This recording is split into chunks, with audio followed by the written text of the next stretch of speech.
ایک ضروری مسئلہ کسی نے دریافت کیا ہے کہ وضو میں سر کے مسح کا جو طریقہ منقول ہے جس میں ہتھیلی اور ساری انگلیاں ایک ہی بار پورے سر پر آگے سے پیچھے لے جانا کافی ہوتا ہے، تو یہ بتائیے کہ کان کا مسح کرنے کے لیے شہادت کی انگلی اور انگوٹھے کو پھر سے پانی لگانا ہوگا یا ایک ہی بار سے سر اور کان کا مسح ہو جائے گا؟ پھر آگے لکھتے ہیں سائل کہ فتاوی فقیہ ملت میں لکھا ہے کہ مفتی عابد حسین صاحب نوری صاحب نے اپنی کتاب مفتی اعظم ہند کی استقامت و کرامت میں لکھا ہے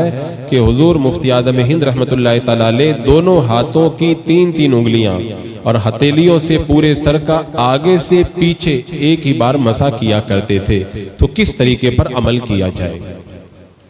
سائل نے جو پوچھا ہے میں بہتر سمجھتا ہوں کہ مسح کا جو دونوں طریقہ ہے اس کو میں عرض کر دوں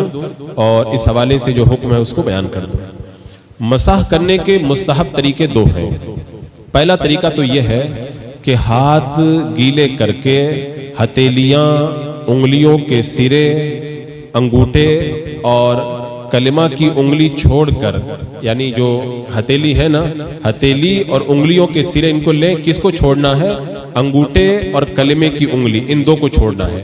باقی تین انگلیوں کا سرا دوسرے ہاتھ کی باقی تین انگلیوں سے سرے سے ملائے، یعنی تین انگلیاں آپس میں ملا لے، اور ملانے کے بعد میں پیشانی کے بالوں پر یا بال کی جگہ جو کھال ہے وہاں پر رکھ کر گدی تک مسح کرتا ہوا جائے۔ ہتھیلیاں سر سے جدا رہیں، ہتھیلیوں کو سر پہ نہ لگنے دے، پھر وہاں سے ہتھیلیوں سے مسح کرتا ہوا آگے کی طرف واپس لے کر کے آئے، پیچھے سے آگے کی طرف لے کر کے آئے۔ مسح کا یہ طریقہ اعلیٰ حضرت رضی اللہ تعالیٰ عنہ نے فرمایا بہتر طریقہ ہے۔ اور اگر کوئی یہ طریقہ نہ کرے، دوسرا طریقہ بھی ہے، تو وہ یہ ہے کہ ساری انگلیاں سر کے اگلے حصے پہ رکھ دے اور ہتھیلیاں سر کی کروٹوں پر رکھ دے اور ہاتھ جمائے ہوئے گدی تک کھینچتا ہوا لے کر کے جائے، بس اتنا کر دے تب بھی مسح ہو جائے گا۔ اعلیٰ حضرت رضی اللہ تعالیٰ عنہ فرماتے ہیں کہ سنت کے ادا کرنے کے لیے یہ طریقہ بھی کافی ہے، لیکن وہ جو پہلا طریقہ تھا اس کو بہتر طریقہ فرمایا گیا۔ اب جو نیا پانی لینے کے لیے سائل نے پوچھا ہے، کلمہ کی انگلی سے